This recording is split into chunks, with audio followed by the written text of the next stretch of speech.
Permasalahannya adalah Joni ini ketika memegang Departemen A sebagai seorang manajer, senior manajer, semua pekerjaan beres. Pertanyaannya adalah, apakah benar Joni ini tidak bisa berpikir strategis? Ataukah Joni ini berpikir sesuai dengan posisinya? Karena dulunya ada GM kan, jadi dia berpikir untuk berpikir secara teknis. Nah, ketika seperti ini bos, saya juga tidak tahu. Kontribusinya dikecilkan, dianggap dia hanya bisa teknis, tidak bisa strategis, dan tidak diikutkan dalam kontestasi. Yang naik justru malah satu ya, peers sama-sama manajer yang secara pencapaian di bawah Joni. Cilakanya adalah setelah yang di bawah Joni ini menjadi GM, apakah bisa menggait Joni? Maka jawabannya adalah tidak.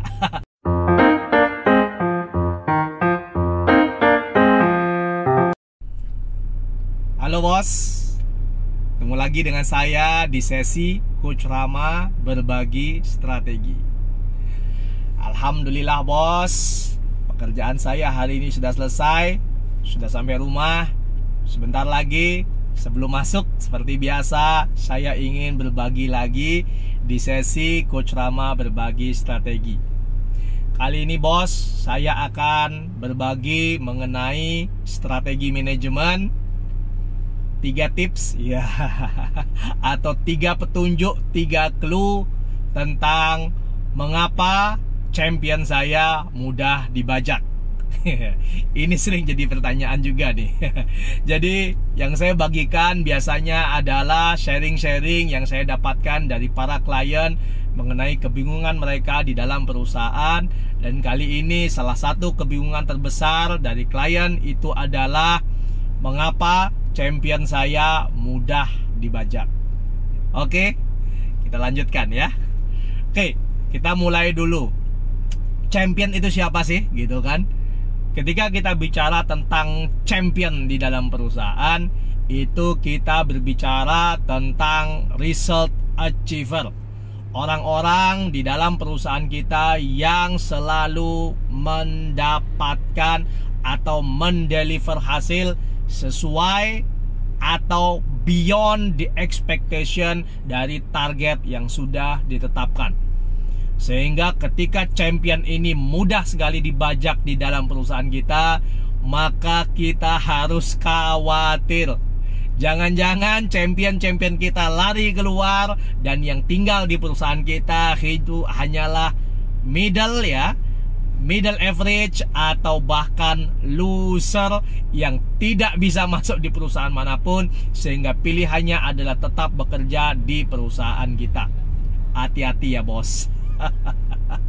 Oke, jadi saya akan berikan alasan, 3 alasan kenapa champion mudah dibajak oleh perusahaan lain.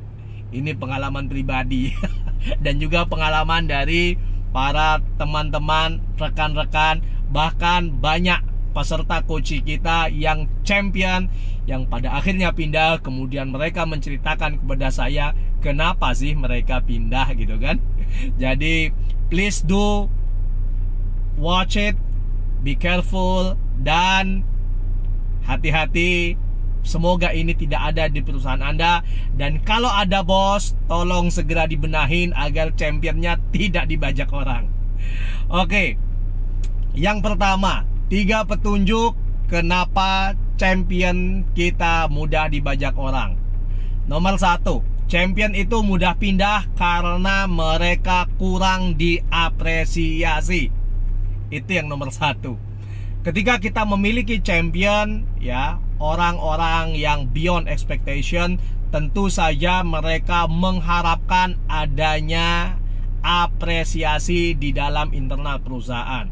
Nggak mau dong kita sudah achieve luar biasa tapi kita disamakan dengan karyawan-karyawan yang average dan juga bahkan loser-loser yang ada di dalam perusahaan, sehingga kurang apresiasi jadi belibet. Saking semangatnya ini membahasnya, sehingga kurang apresiasi menjadi faktor pertama yang dimana kenapa champion pada akhirnya pindah dan mudah sekali dibajak oleh perusahaan lain. kita yang mendidik, kita yang membina, dipakai sama orang lain. Kan luar biasa. Oke, kurang apresiasi itu ada 3 hal yang paling dominan yang menjadi pertimbangan kenapa champion akhirnya pindah. Yang nomor 1 adalah less bonus. Iya bos, less bonus. Kenapa champion pindah? Itu karena bonusnya kurang, bukan masalah jumlahnya bos. Jadi kadang orang sering salah pemikiran, less bonus itu berarti champion pengen bonusnya besar, nilainya besar. Bukan. Less bonus itu maksudnya adalah champion itu ingin bonusnya dibedakan dari orang-orang yang tidak champion. Tentu saja itu jadi hak mereka karena mereka mendapatkan hasil yang jauh di atas rata-rata. Sebagian besar perusahaan itu memilih untuk memberikan bonus rata, sama rasa gitu kan, sama jumlah.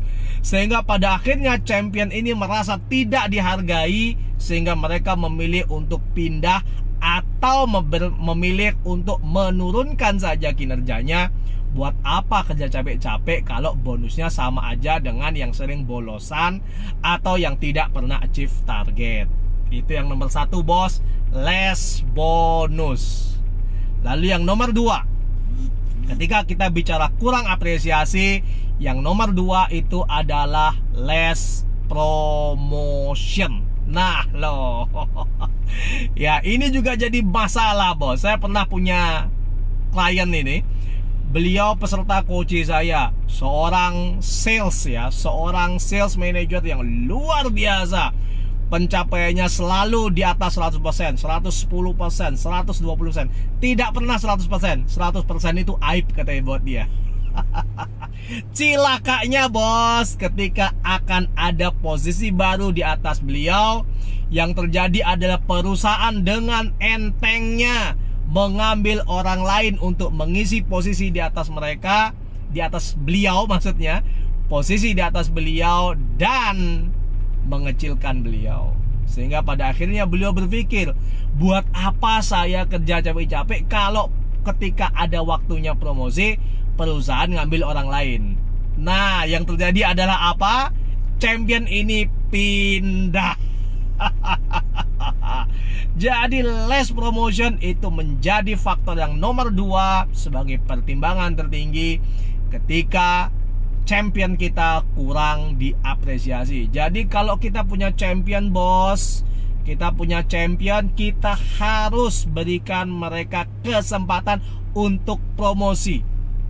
Karena itu adalah aktualisasi dirinya. Mereka mengejar sesuatu, dan kita harus memberikan apresiasi terhadap apa yang mereka kejar dan hasil apa yang sudah mereka berikan untuk perusahaan kita. Lalu yang nomor 3 apa? Ketika kita bicara tentang kurang apresiasi, kita bicara tentang less acknowledgement atau kurangnya pengakuan dari manajemen atas. Jadi ini sudah kerja keras, kerja capek, tepuk tangan aja nggak dikasih gitu kan. Luar biasa, diakui aja tidak gitu. Bahkan yang bisa adalah dituntut terus, dikecilkan. Sehingga pada akhirnya mereka ngerasa, kok saya udah kerja capek-capek menghasilkan sebegini besar untuk perusahaan, perusahaan sama sekali tidak mengucapkan terima kasih untuk saya. Terima kasih itu hal yang paling sederhana yang bisa kita lakukan untuk mengakui bahwa champion ini adalah orang yang sangat spesial bagi perusahaan. Terima kasih, tepuk tangan, hal-hal sederhana, sehingga pada akhirnya champion ini merasa diakui bahwa mereka sebenarnya orang-orang yang memberikan kontribusi besar untuk perusahaan. Kalau tidak, maka yang terjadi adalah kurang apresiasi ini, bos. Nomor 1 ya. Nomor 2, petunjuk yang kedua ya, kenapa champion kita mudah dibajak oleh orang lain. Nomor 2 adalah karena kita mungkin menganggap champion ini menjadi ancaman. Nah lo kan, orang sudah berkontribusi besar gitu kan, terus kita anggap dia sebagai ancaman, kan luar biasa sekali ya. Adakah ini, bos? Jawabannya adalah sering. Kita harus cek. Biasanya ini terjadi di atasan langsungnya. Ketika kita memiliki bawahan yang champion, atasannya biasanya mulai takut, mulai ketar-ketir, mulai bingung. Jangan-jangan bawahan dia yang sekarang jadi champion itu melewati dirinya. Sehingga ini yang menjadi nomor satu ketika champion kita ya menjadi ancaman. Yang nomor satu adalah biasanya atasannya tidak mau disalib. Kan cilaka kita punya champion, namun cilakanya atasan langsungnya karena tidak mau disalib, sehingga pada akhirnya mengecilkan hasil pekerjaan champion ini. Kan rasanya sakit, bos. Oke. Nah, mengecilkan hasil pekerjaan itu menjadi nomor 2 ketika kita bicara tentang menjadi ancaman. Dan yang nomor 3 ketika kita bicara tentang menjadi ancaman itu adalah mengecilkan kontribusi atau kompetensinya. Ini realita, bos. Saya juga punya klien nih. Jadi karena kebetulan kliennya lumayan banyak, peserta coachingnya juga bermacam-macam, sehingga ceritanya banyak ini. Jadi saya punya seorang coaching gitu ya, sebut saja namanya Johnny ya. Nggak boleh sebut nama asli. Apalagi nama perusahaan. Sebut saja namanya Johnny. Johnny ya seorang manajer di departemen A. Kalau saya sebut langsung banyak yang tahu ya. Johnny adalah seorang manajer di departemen A. Oke. Ketika ada posisi general manager ya, general manager yang diperebutkan waktu itu, tiba-tiba Johnny yang notabene seorang champion itu tidak diikutkan dalam kontestasi promosi. Kenapa? Karena dianggap bahwa Johnny ini tidak layak untuk menduduki posisi GM. Karena dianggap Johnny ini hanya bisa teknis, tidak bisa strategis. Dan yang diharapkan sebagai seorang GM itu harus bisa berpikir strategis. Permasalahannya adalah Johnny ini ketika memegang departemen A sebagai seorang manajer, senior manajer, semua pekerjaan beres. Pertanyaannya adalah, apakah benar Johnny ini tidak bisa berpikir strategis? Ataukah Johnny ini berpikir sesuai dengan posisinya? Karena dulunya ada GM kan, jadi dia berpikir untuk berpikir secara teknis. Nah, ketika seperti ini, bos, saya juga tidak tahu. Kontribusinya dikecilkan, dianggap dia hanya bisa teknis, tidak bisa strategis, dan tidak diikutkan dalam kontestasi. Yang naik justru malah satu ya, peer sama-sama manajer yang secara pencapaian di bawah Johnny. Cilakanya adalah setelah yang di bawah Johnny ini menjadi GM, apakah bisa menggait Johnny? Maka jawabannya adalah tidak. Apakah Johnny respect dengan dia? Maka jawabannya adalah tidak. Apakah Johnny berpikiran untuk pindah ketika ada tawaran GM di tempat lain? Maka jawabannya adalah iya. Pada akhirnya Johnny ini pindah ke perusahaan lain, dan ketika di perusahaan lain dengan posisi GM, dengan benefit yang lebih bagus, salary yang lebih bagus, posisi yang lebih tinggi, dia tetap bisa berprestasi. Ternyata Johnny menunjukkan bahwa ketika dia jadi GM, dia bisa berpikir strategis. Jadi dia cerita sama saya, bukan berarti dulu Pak Rama, katanya gitu, bukan berarti dulu saya tidak bisa berpikir strategis. Saya berpikir tidak mau melangkahi GM saya. Kok cilakanya perusahaan tidak menganggap saya bisa berpikir strategis. Dan pada akhirnya si Johnny pindah. Dan karirnya tetap cemerlang hingga saat ini. Selamat Bung Johnny. Meskipun bukan nama asli ya. Oke. Dan yang nomor 3, petunjuk kenapa champion kita mudah dibajak, itu adalah karena kita sering menganggap champion ini sebagai resource dan bukannya kapital. kapital. Nah, ini lebih cilaka lagi, bos. Hati-hati ya, bos. Ini omongan sore-sore ini berat sekali omongan kita ya. Oke, maksudnya gimana? Ketika kita bicara tentang resources berbeda dengan capital. Resources itu adalah sesuatu yang kita gali, yang kita peras. Capital adalah sesuatu yang kita invest sehingga pada akhirnya value-nya bertambah di masa depan. Nah, itu pun terjadi ketika kita memiliki champion. Ketika kita bicara tentang champion dan pemikiran kita champion ini adalah resources dan bukan capital, maka yang kita lakukan, kita peras terus, bos. Gali terus, minta dia berkontribusi untuk perusahaan sampai capek gitu kan. Kalau ada yang target nggak cukup, dia harus tutupi. Kalau ada pekerjaan orang lain tidak bisa, dia harus bantu selesaikan. Dan yang terjadi apa, bos? Yang terjadi adalah kedepannya ya, champion kita ini akan merasa dimanfaatkan perusahaan tanpa diberikan reward yang sesuai. Sehingga ketika kita menganggap champion ini sebagai sebuah resources, maka kita akan peras terus dia karena kita sudah merasa memberikan gaji untuk dia. Hidup itu bukan tentang sekedar gaji. Dan ingat, bos, kalau Anda mempekerjakan karyawan milenial, ingat, yang milenial inginkan itu adalah aktualisasi diri dan apresiasi dari atasan dan dari rekan kerjanya.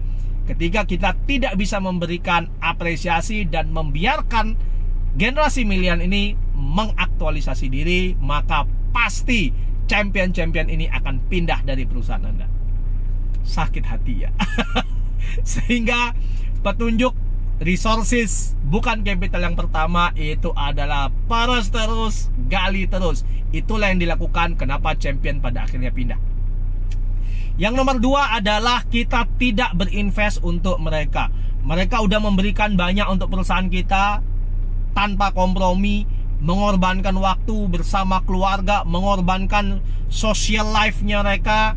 Mereka berkontribusi untuk perusahaan, namun kita tidak berinvest untuk mereka. Kita tidak mengembangkan mereka. Kita tidak develop mereka. Sehingga pada akhirnya mereka merasa hanya berkontribusi namun tidak berkembang. Dan ini bahaya, bos. Ketika generasi milenial atau karyawan Anda, champion Anda merasa diperas, berkontribusi tanpa dikembangkan, mereka pasti akan pindah. Karena mereka merasa mentok. Tidak ada yang mereka dapatkan, tidak ada yang mereka pelajari di perusahaan kita, sehingga pada akhirnya mereka memilih untuk pindah saja. Ngapain saya di sini, gitu kan? Itulah kenapa split second mereka akan pindah dari perusahaan kita, bos. Dan yang nomor tiga terakhir adalah kita tidak membuat mereka dalam special circle kita. Karena kita tidak menganggap mereka sebagai capital, kita hanya anggap mereka sebagai resources. Champion ini tidak kita libatkan dalam special circle kita. Kadang champion ini meskipun posisinya masih di bawah, bos, anggap dia sales champion, atau kalau di dunia sales ya, atau area sales manager champion gitu. Ketika ada pembuatan strategi sales nasional, alangkah baiknya area sales dan juga sales officer champion ini dilibatkan dalam special circle. Sehingga pada akhirnya mereka dianggap sebagai sebuah kapital dan bukan hanya sebagai resources bagi perusahaan. Ketika kita masukkan mereka dalam special circle, mereka akan dianggap sebagai sesuatu yang penting. Mereka akan dianggap sebagai sebuah capital yang berharga untuk perusahaan. Nah, ini tiga petunjuknya, bos. Kenapa champion kita mudah dibajak? Yang pertama adalah kita kurang apresiasi. Yang kedua, kita menjadikan mereka menjadi ancaman. Atau mungkin tim kita, manajer yang di bawah, direct report atau langsung ya, direct report dari subordinate yang menjadi champion ini, menjadikan champion ini menjadi ancaman. Atau yang ketiga, kita menganggapnya sebagai resources dan bukan sebagai kapital. Pertanyaannya sekarang adalah, yuk kita cek di perusahaan kita. Kita cek nih, teliti satu demi satu ya, personel yang ada di perusahaan kita dan menduduki posisi-posisi di dalam perusahaan kita. Apakah berisi champion atau average person atau loser? Apakah kita bisa mempertahankan champion-champion ini dan membuat mereka berkontribusi untuk perusahaan, ataukah mereka pindah dan sekarang perusahaan kita dipenuhi oleh average person atau loser? Nah loh, oke. Semoga bisa menjadi kemanfaatan dan semoga ini bisa menjawab kenapa champion itu mudah dibajak. Oke bos, semoga bermanfaat. Oke, tetap smart dalam bekerja. Work smart bos. Sampai ketemu lagi di sesi Coach Rama berbagi strategi. Bye semuanya. Keluarga sudah menunggu di dalam, saatnya masuk work life integration balance. Bye semuanya.